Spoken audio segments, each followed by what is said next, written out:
The package arrived at dawn.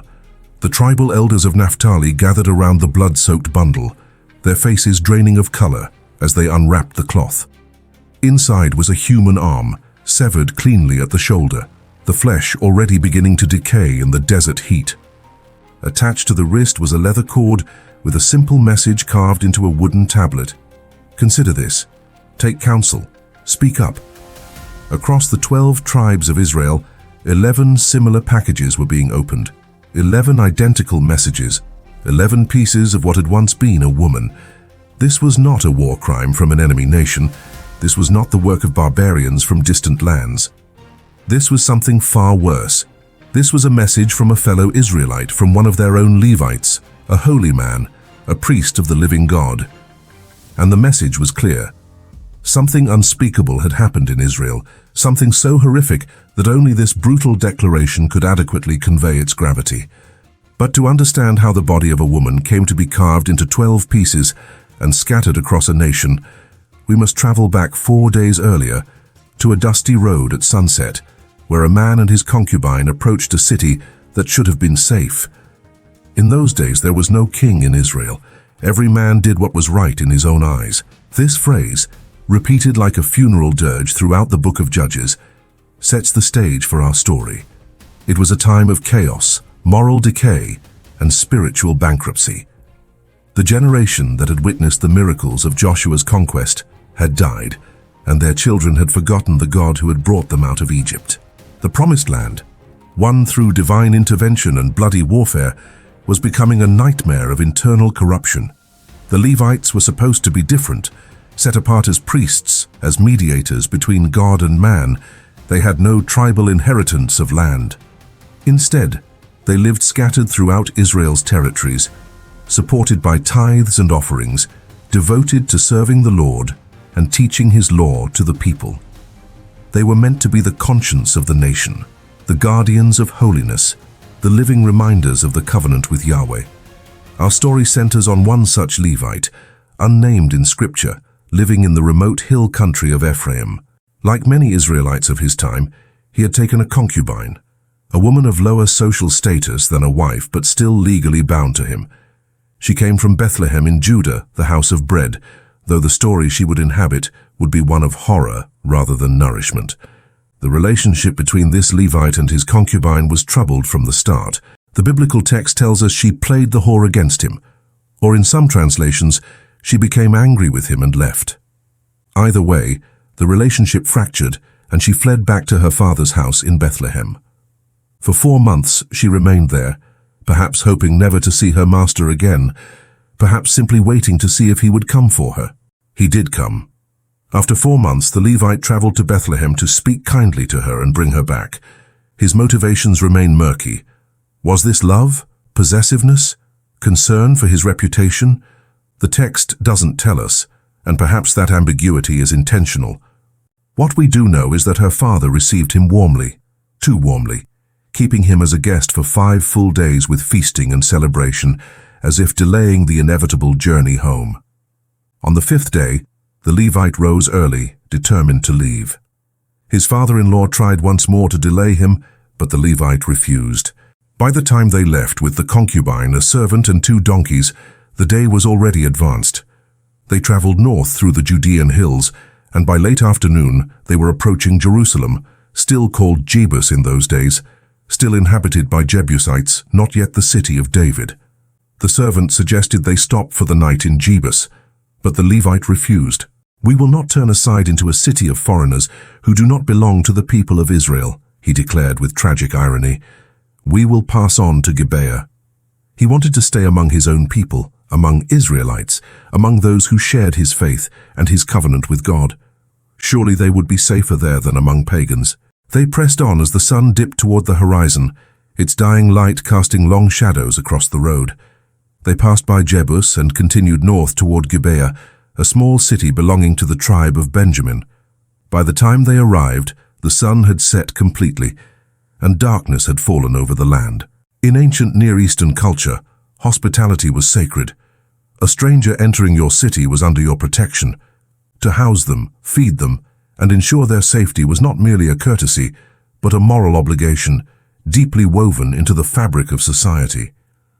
The violation of hospitality was considered one of the gravest sins imaginable. The Levite, his concubine, and his servant sat down in the open square of the city, waiting for someone to offer them shelter. But no one came. The people of Gibeah, Israelites, members of the tribe of Benjamin, walked past them as if they were invisible.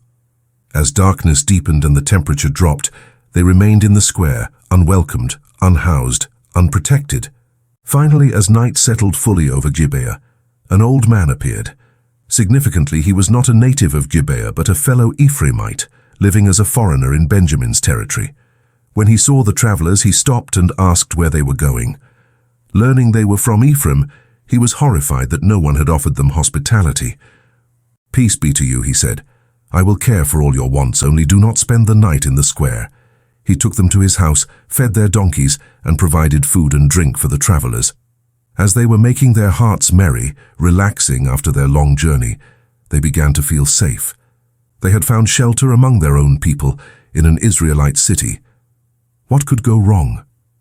Everything. The house of the old man from Ephraim stood in Gibeah, illuminated by lamplight, a small island of warmth and safety in the darkness. Inside, the Levite and his companions ate and drank, their spirits lifting after the long, dusty journey. Outside, something ancient and evil was stirring. The sound began quietly at first, a murmur of voices in the distance, growing louder, coming closer. Then came the pounding on the door, violent and insistent, the sound of fists against wood, demanding entry. The old man's face went pale as he recognized the voices, the jeering, the ugly laughter of men who had abandoned all pretense of civilization. "Bring out the man who came into your house," they shouted, "that we may know him." The Hebrew word know carries sexual connotation. This was not a request for introduction. This was a demand for homosexual gang rape, an assertion of dominance through the most degrading violation imaginable. The men of Gibeah, the sons of Benjamin, had surrounded the house like a pack of wolves, and they wanted blood. The parallel to Sodom is unmistakable, deliberate. The biblical author wants us to see that Israel, the chosen people of God, had become no better than the cities of the plain that God had destroyed with fire and brimstone. The cancer of depravity had spread into the very heart of the nation. The old man went to the door, pleading with the mob. In a speech that reveals both the hospitality culture and the horrific devaluation of women in this period, he offered them his own virgin daughter and the Levite's concubine instead. "Violate them and do with them what seems good to you," he begged. "But against this man do not do this outrageous thing." The men refused. They wanted the Levite. They pressed against the door, threatening to break it down. In this moment of crisis, with violence seconds away, the Levite made a decision that would echo through the centuries as one of the most cowardly and despicable acts recorded in Scripture. He seized his concubine and thrust her outside. The woman who had fled from him months earlier, whom he had traveled to retrieve, whom he claimed to want to reconcile with, he now threw to the wolves to save himself. The door shut behind her, and she was alone in the darkness with the men of Gibeah. What happened next is described with brutal economy in the biblical text, and they knew her and abused her all night until the morning. And as the dawn began to break, they let her go. All night long. The Hebrew word for abused suggests violent, repetitive assault. This was not a single act, but hours of sustained gang rape, one man after another, throughout the endless darkness. The woman had no protector, no defender, no hope. The man who should have died protecting her was safe inside, while she endured unspeakable horror. As dawn broke and the men of Gibeah finally released her, she had enough strength left to crawl back to the house where her master was staying. There, at the threshold, at the doorway of the place that should have been her refuge, she collapsed. The sun rose over Gibeah, its light revealing a scene of absolute moral darkness. Inside the old man's house, the Levite had survived the night. He had not been raped. He had not been killed. He had protected himself by sacrificing the woman who was under his care. In the morning, the text tells us with devastating simplicity, he rose up to go on his way. He opened the door of the house, ready to continue his journey home. As if nothing extraordinary had happened, And there she was. The woman was lying at the threshold, her hands grasping the doorpost, frozen in her final attempt to reach safety. Was she reaching out for help? Was she trying to get in? Was this a posture of accusation, her hands on the very door that had been closed against her? The image is haunting, unbearable. The Levite's words are among the coldest in Scripture. "Get up, let us be going." He spoke to her as if she had merely overslept, as if nothing had happened, as if they could simply continue their journey. There was no acknowledgement of what he had done, no expression of horror at what had been done to her, no apology, no grief. She did not answer. She could not answer. The text leaves it ambiguous whether she died during the night, during her crawl to the door, at the threshold itself, or only after the Levite's command to rise. Some scholars suggest she was still barely alive when he found her, that she died during the journey home, adding yet another layer of cruelty to the narrative. The Levite picked up her body, laid it on his donkey, and continued his journey.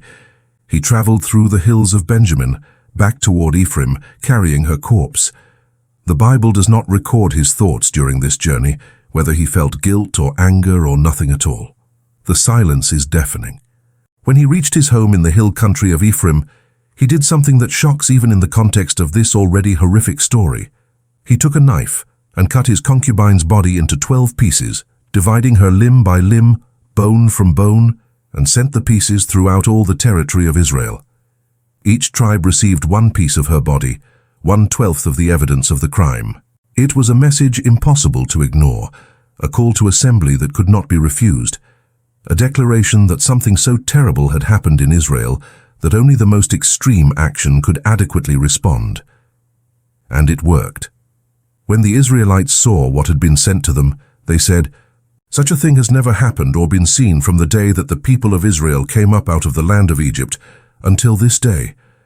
The tribes of Israel assembled as one man at Mizpah, 400,000 foot soldiers, every man bearing weapons. They demanded to know what had happened, and the Levite told his story.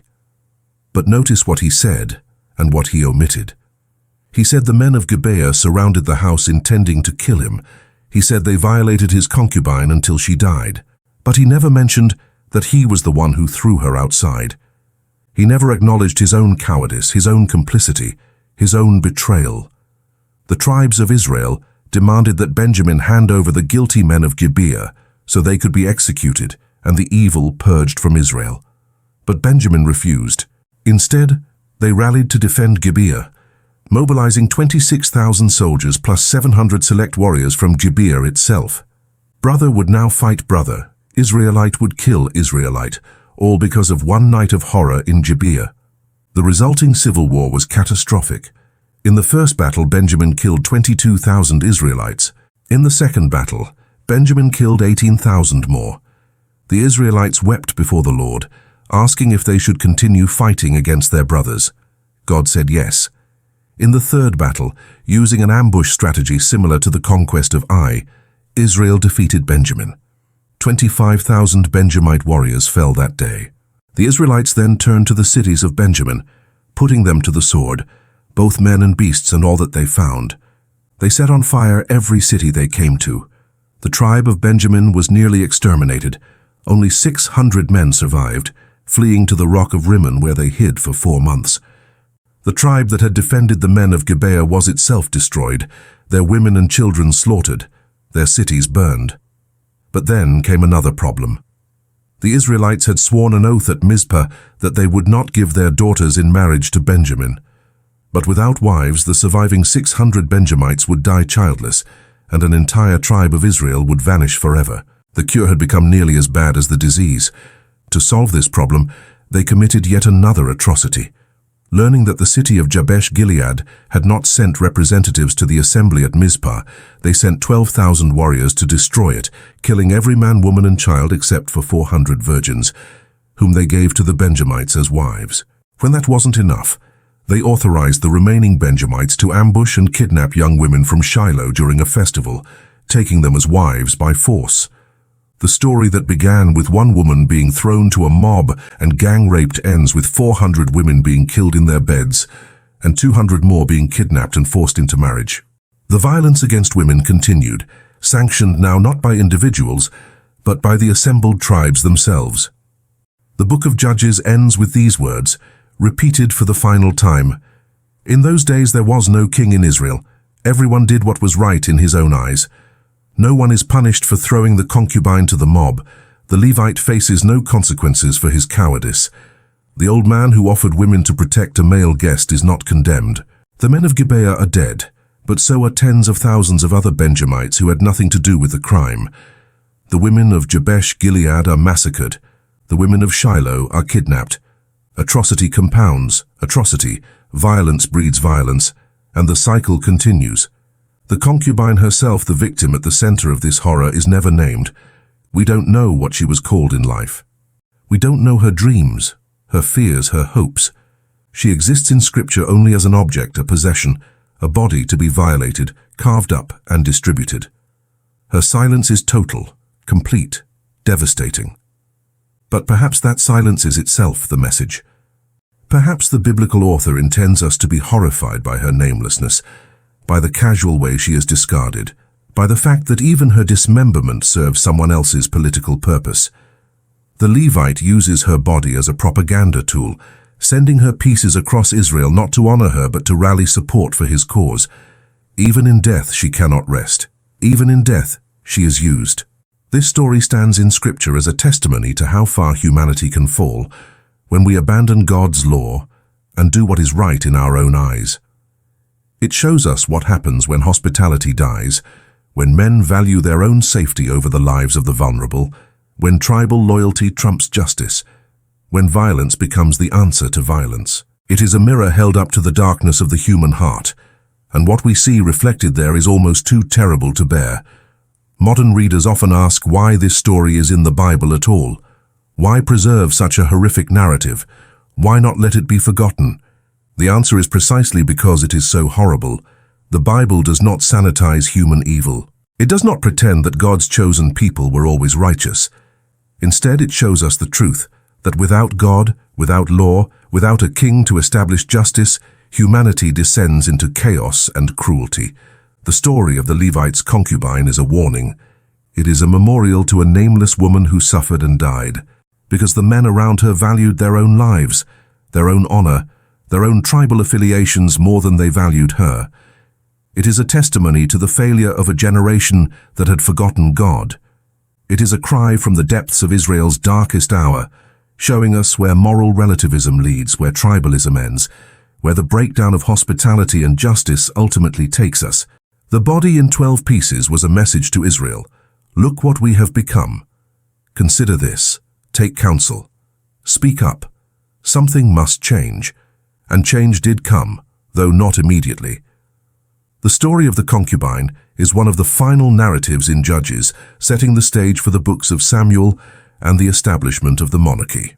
Israel would cry out for a king, and God would give them Saul from the tribe of Benjamin, perhaps as a sign of that tribe's restoration. Then would come David, the man after God's own heart, and eventually Solomon, in whose reign Israel would know peace. But the memory of Gibeah would linger. Centuries later, the prophet Hosea would write, "They have deeply corrupted themselves as in the days of Gibeah. He will remember their iniquity. He will punish their sins." The night of horror in Gibeah became a byword for Israel's moral failure, a reference point for depravity, a reminder of how far they had fallen. And at the center of it all stands a woman with no name, her body carved into pieces, her voice forever silenced, her suffering used but never honored, her death a catalyst but never avenged. She is every victim of male violence, every woman discarded by the systems meant to protect her, every person whose suffering becomes a tool in someone else's political agenda. The most disturbing story in the Bible disturbs us because it should. It is meant to horrify us, to make us recoil, to force us to confront the depths of human depravity and the consequences of abandoning God's justice. It refuses to let us look away, refuses to sanitize evil, refuses to pretend that such things don't happen or don't matter. In those days there was no king in Israel. Everyone did what was right in his own eyes. And a woman died screaming in the darkness, her hands grasping at a door that would never open, while the man who should have protected her cowered inside. The message carved into 12 pieces of flesh still echoes across the millennia, still demands a response, still asks us what we will do when confronted with such evil. Will we turn away? Will we remain silent? Or will we finally honor her memory by building a world where no woman ever suffers as she did, where no door is ever closed to someone crying for help, where justice flows like water and righteousness like an ever-flowing stream? The answer to that question remains unwritten. The story of the Levite's concubine may have ended in the hills of Ephraim 3,000 years ago, but the questions it raises continue today. And perhaps that is why this most disturbing story remains in Scripture, not to satisfy our curiosity about ancient atrocities, but to challenge our complicity in modern ones, to ask us what we will do differently to demand that we finally speak up.